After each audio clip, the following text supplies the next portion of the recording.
Selamat pagi Ibu Bapak dan saudara sekalian. Hari ini saya akan mengajak kita untuk melihat sebagian firman Tuhan yang terambil dari Roma pasal 12 ayat 1 dan 2. Demikian firman Tuhan. Karena itu saudara-saudara, demi kemurahan Allah aku menasihatkan kamu supaya kamu mempersembahkan tubuhmu sebagai persembahan yang hidup, yang kudus dan yang berkenan kepada Allah. Itu adalah ibadahmu yang sejati. Janganlah kamu serupa dengan dunia ini, tapi berubahlah oleh pembaruan budimu sehingga kamu dapat membedakan mana kehendak Allah, apa yang baik, apa yang berkenan kepada Allah dan yang sempurna. Setelah menyampaikan firman Tuhan, setelah menyatakan firman Tuhan melalui surat Roma ini dari pasal 1 sampai pasal yang 11 di mana dia menyatakan iman Kristen, maka di dalam pasal ke-12 ini Rasul Paulus mulai menasihati jemaat Tuhan untuk mempraktekkan imannya. Dia menasihati mereka untuk masuk ke dalam ibadah yang sejati. Dan untuk semua itu dia mengalaskan nasihatnya berdasarkan kemurahan Tuhan. Apa itu kemurahan Tuhan? Jemaat di Roma sudah sangat mengerti apa itu kemurahan Tuhan. Yakni kebaikan-kebaikan yang Tuhan telah nyatakan dalam hidup mereka. Bagaimana mereka yang merasakan bagaimana kebaikan Tuhan yang Tuhan berikan, padahal mereka tidak layak untuk mendapatkannya, tetapi Tuhan berikan kepada mereka. Bagaimana mereka melakukan kejahatan, dosa, bahkan pelanggaran dalam hidup mereka. Tetapi di dalam kemurahan Tuhan, Tuhan nyatakan kebaikan demi kebaikan kepada mereka. Menyadarkan mereka betapa Tuhan itu baik. Dan membawa mereka dalam pertobatan dan insaf di hadapan Tuhan untuk hidup berkenan kepada Tuhan. Dan berdasarkan kemurahan Tuhan itulah Rasul Paulus menasihati jemaat Tuhan untuk mereka melakukan apa yang dia nasihatkan. Berdasarkan kemurahan Tuhan itu pula dia ingin mereka melakukan apa yang harus mereka lakukan. Sehingga tak kala mereka melakukan apa yang dia nasihatkan, bukan karena kewajiban dan bukan karena keterpaksaan, tetapi dengan rasa syukur dan kasih mereka kepada Tuhan, karena Tuhan baik, karena Tuhan telah menyatakan kebaikan dan kemurahannya kepada mereka. Dan apa yang dinasihatkan Rasul Paulus? Rasul Paulus menasihatkan mereka untuk masuk ke dalam ibadah yang sejati. Persembahkanlah tubuhmu sebagai persembahan yang hidup, yang kudus dan yang berkenan kepada Allah. Itu adalah ibadahmu yang sejati. Dimulai daripada apa yang dikehendaki dalam ibadah yang sejati itu. Firman Tuhan, Rasul Paulus mengatakan, persembahkanlah tubuhmu.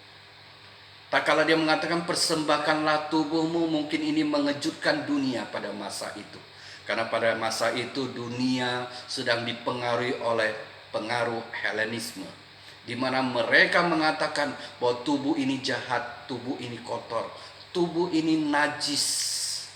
Sehingga tidak mungkin dan tidaklah layak adanya mereka mempersembahkan tubuh mereka kepada ilah-ilah. Tapi ini yang dikatakan firman Tuhan, persembahkanlah tubuhmu. Karena firman Tuhan tidak pernah mengajarkan bahwa tubuh ini najis, tubuh ini kotor, tubuh ini jahat. Karena kita tahu bahwa Tuhan Yesus juga memakai tubuh ini untuk jadi korban persembahan yang sempurna bagi Allah. Jadi firman Tuhan tidak pernah mengajarkan bahwa tubuh ini jahat, tubuh ini kotor, tubuh ini najis. Tubuh ini adalah sesuatu yang bersifat netral. Bagaimana kita mempergunakan tubuh kita? Apakah kita mempergunakan tubuh ini untuk kejahatan atau kita melakukan untuk kemuliaan nama Tuhan? Dan firman Tuhan katakan, persembahkanlah tubuhmu. Kenapa harus mempersembahkan tubuh? Karena tubuh ini adalah bait Allah, tempat roh Allah berdiam untuk kita persembahkan kepada Dia. Sebagai satu persembahan, langkah pertama untuk kita masuk di dalam ibadah yang sejati, sehingga melaluinya Roh Kudus berkarya di dalam kehidupan kita. Dan tak kalah firman Tuhan mengatakan persembahkanlah tubuhmu. Ini juga tidak hanya sekedar bicara tentang fisik ini, tapi juga bicara tentang seluruh keberadaan orang itu, seluruh hidup mereka yang harus dipersembahkan kepada Tuhan. Setiap orang percaya di dalam langkah pertama untuk dia masuk dalam ibadah yang sejati adalah mempersembahkan tubuhnya kepada Tuhan. Sebagai langkah pertama dia masuk di dalam ibadah yang sejati itu. Dan kemudian dikatakan oleh firman Tuhan, persembahkanlah tubuhmu sebagai persembahan yang hidup. Ini mengingatkan kita persembahan di bait Allah, di mana mereka mempersembahkan sesuatu yang hidup dan kemudian dibunuh sampai mati, dan di mana darahnya dicurahkan sebagai pencurahan penghapus dosa, dan kemudian dipotong dan kemudian dipersembahkan sebagai korban bakaran bagi Tuhan. Tapi kita sebagai umat Tuhan, kita tidak lagi melakukan itu. Karena kita tahu korban persembahan yang Tuhan Yesus telah lakukan kepada kita telah sempurna adanya. Melalui pengorbanannya di atas kayu salib, dia telah mati bagi dosa kita. Inilah korban yang sempurna, sekali dilakukan untuk selama-lamanya.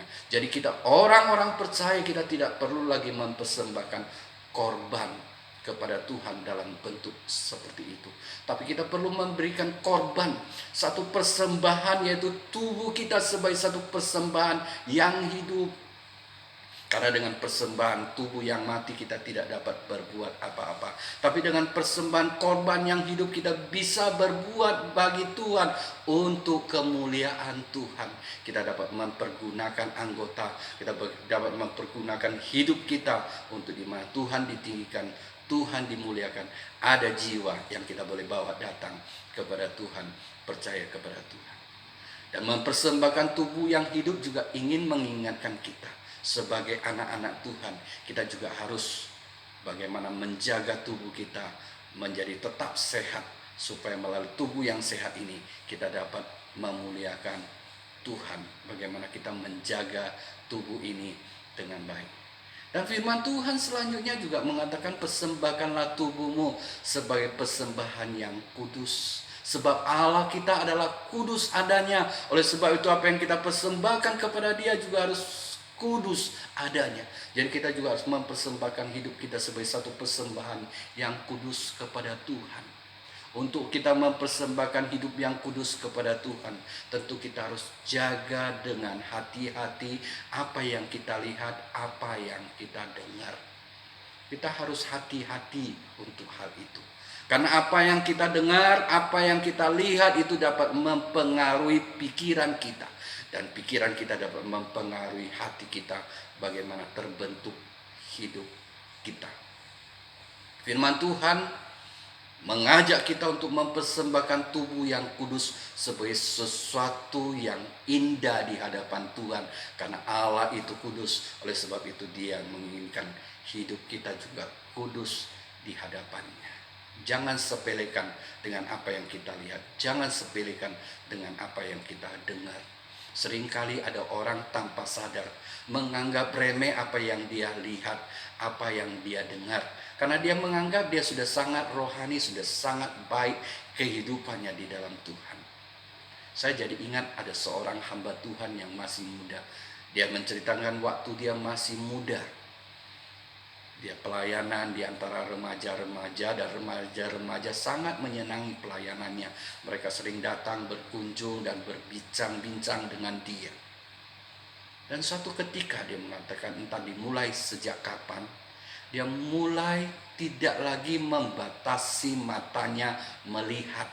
Dan dia mulai menikmati akan keindahan yang Tuhan ciptakan, dia katakan. Yaitu melihat anak-anak remaja yang begitu cantik, yang seringkali mereka berpakaian minim. Dan dia mulai menikmati pemandangan-pemandangan seperti itu. Dia menganggap ya biasa-biasa sajalah, saya sedang menikmati karya Tuhan yang indah. Tapi tanpa dia sadari, apa yang dia lihat telah mempengaruhi pikiran bahkan hatinya. Suatu ketika ada satu anak remaja, Anak remaja ini berpakaian sangat minim datang ke kantornya untuk berbincang-bincang dengan dia, sharing.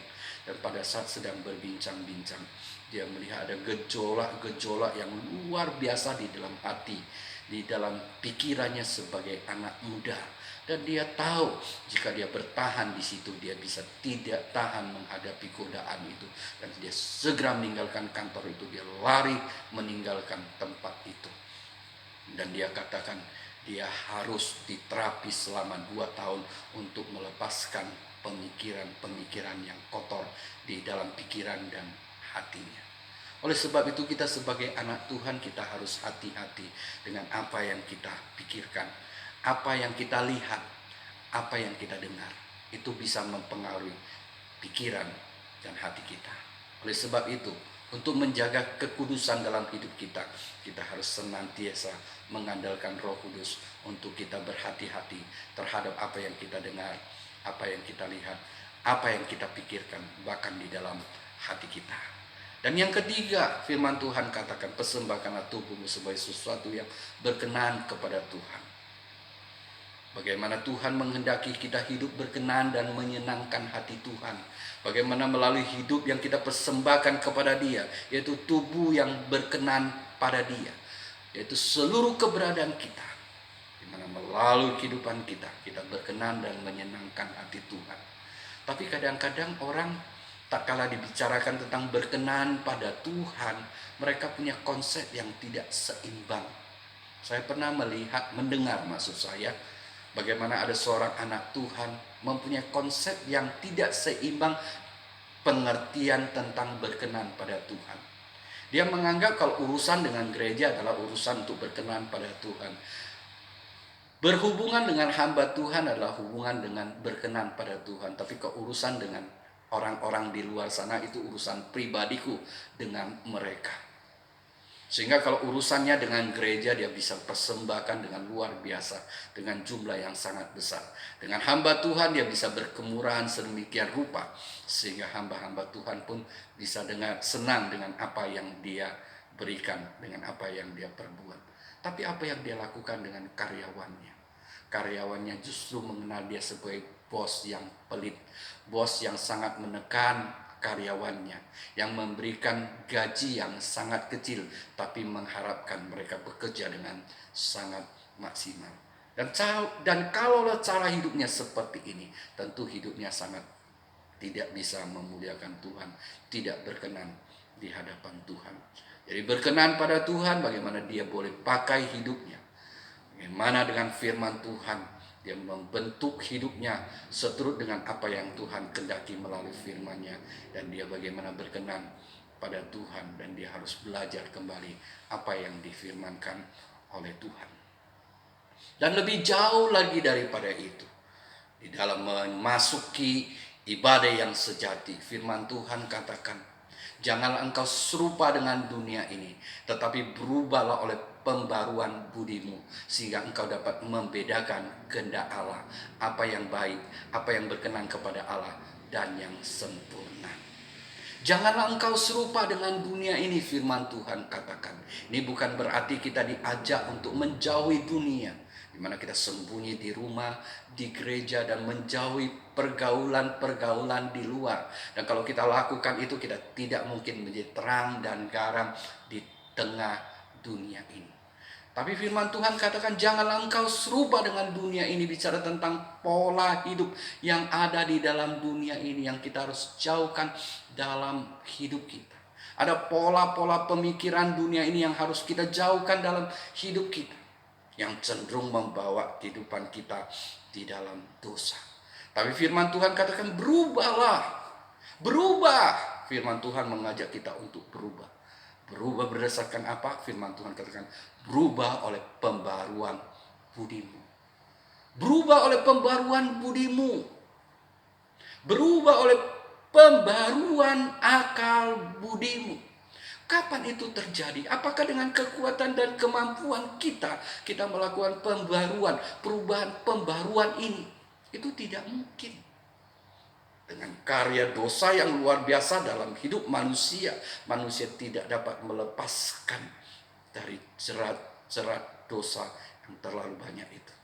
Tapi firman Tuhan katakan, berubahlah oleh pembaruan budimu. Ini bicara tentang ada karya Allah, yaitu melalui pembaruan budi yang Allah telah karyakan dalam hidup kita. Inilah yang dikatakan di dalam 2 Korintus 5 ayat 17. Jadi siapa yang ada di dalam Kristus ialah ciptaan yang baru. Yang lama sudah berlalu, sesungguhnya yang baru sudah datang.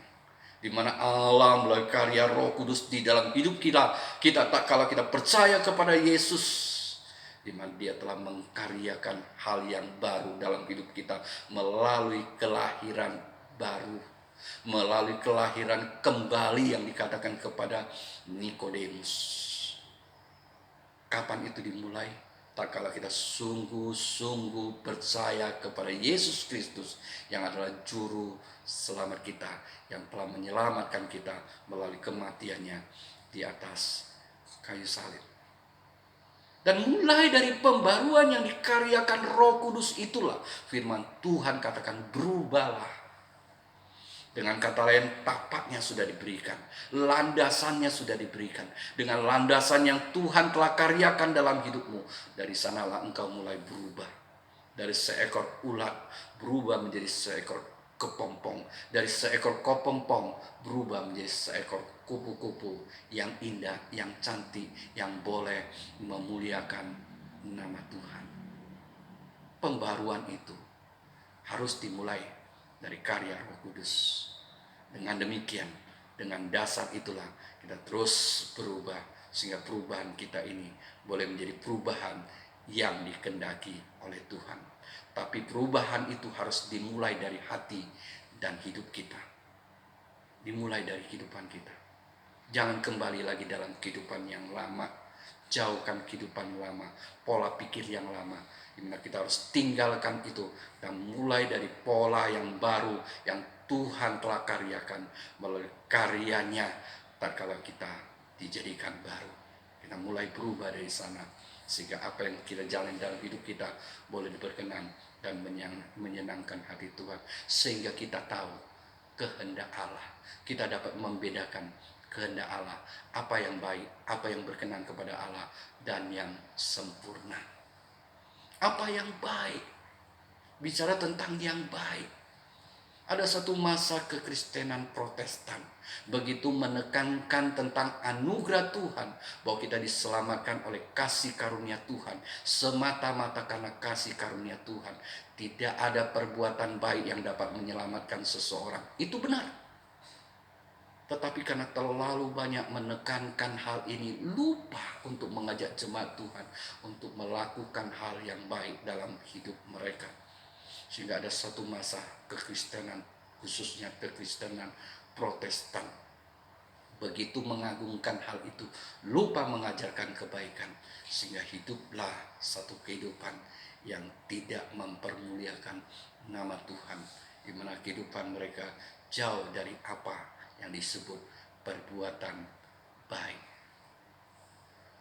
Perbuatan baik itu tidak menyelamatkan, itu sudah benar, sudah pasti. Tetapi kita sebagai anak Tuhan, firman Tuhan menyuruh kita melakukan perbuatan baik.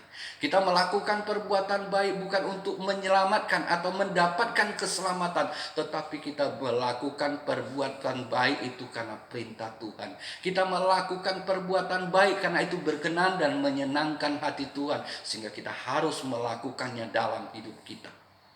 Perbuatan baik sebagai satu perbuatan, buah-buah yang mendatangkan kemuliaan bagi Tuhan. Sehingga dengan demikian, melalui apa yang kita lakukan itu, kita dapat memuliakan Tuhan melalui hidup kita.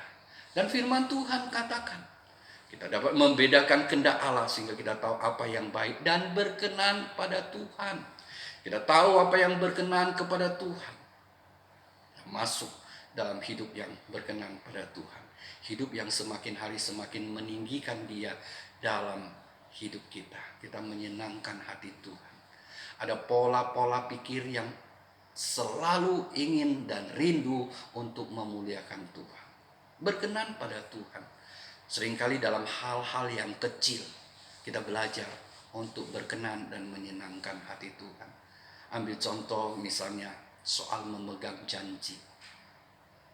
Itu kelihatan sepele, tetapi kadang-kadang itu adalah prinsip-prinsip untuk kita masuk dalam kehidupan yang berintegritas. Integritas bukan untuk mendatangkan kehormatan bagi diri, tapi integritas untuk kita memuliakan Tuhan. Saya pernah dijanjikan ada seorang anak Tuhan untuk nanti sore pergi besuk. Dia sebutkan jamnya dan saya tunggu, dan ditunggu sampai saat ini. Tidak ada kabar berita. Kenapa dia tidak jadi bersama dengan saya besok? Dengan alasan apa dia tidak datang untuk bersama-sama dengan saya pergi besok? Padahal dia sudah memulai janji itu. Menyepelekan soal janji. Dan saya memang lihat dalam kehidupan dia, soal pegang janji memang sangat-sangat lemah sekali. Dia memang anak Tuhan yang baik, dia suka bantu orang, pikiran, tenaga, uang dia juga suka bantu. Tapi sangat lemah untuk memegang janjinya. Dia sering bingung, orang ini yang aku janjikan lewat 2 hari aja udah ribut katanya begitu. Ya kamu udah janji, ya tepati, ini integritas kamu, inilah diri kamu. Apalagi soal hutang. Seringkali dia mengatakan 1 minggu saya bayar, tapi bisa bertahun baru dia bayar. Kenapa dia bisa punya pemikiran itu? Karena dia merasa aku melakukan begitu. Aku kalau ada uang pun aku suka bantu orang. Jadi orang pun juga harus begitulah. Gitu. Kalau aku utang yang ngerti. Gitu. Dia lupa ini adalah masalah integritasmu. Janjimu. Bagaimana kau tepati janji, bagaimana kamu harus membayar kalau itu hutang. Hutang beda dengan bantu. Bantu ya kita gak perlu bayar. Tetapi kalau namanya hutang harus bayar. Walaupun berapa adanya. Tapi memang lemah di dalamnya. Dan kita bisa ketemu orang seperti itu di berbagai tempat. Mungkin gak banyak satu gitu, tapi kita bisa temukan orang-orang seperti ini. Sangat menyepelekan hal ini karena dia menganggap dia murah hati, dia suka bantu orang, jadi dia mengharap orang juga harus bantu dia. Kalau dia utang, anggaplah itu sudah lunas begitu. Nah, kalau dia nanti ada uang lebih baru dia bayar.